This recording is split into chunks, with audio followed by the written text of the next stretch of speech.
Is the Torah also Kalamullah? Yes. The Torah is also Kalamullah.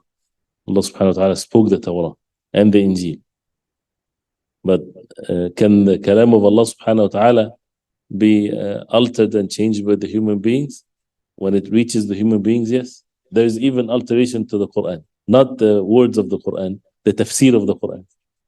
People would quote an ayah and they make their own interpretation of it. And this is part of the ta'wil, or part of the tahrif, right? The changing what Allah subhanahu wa ta'ala said in the Quran. But the Quran is preserved, every single word of it, no one can change it. The way the speech of Allah, the exact words of Allah that Allah subhanahu wa ta'ala spoke, which is the Quran, nothing of it is changed.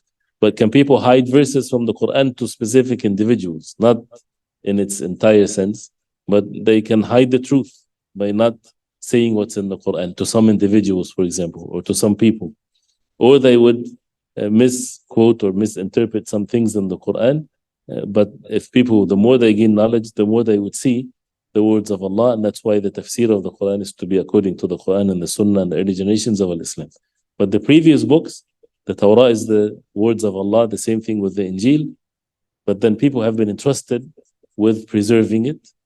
بما استحفظوا من كتاب الله وكانوا عليه شهداء. They have been entrusted. This was given to them as individuals, but then they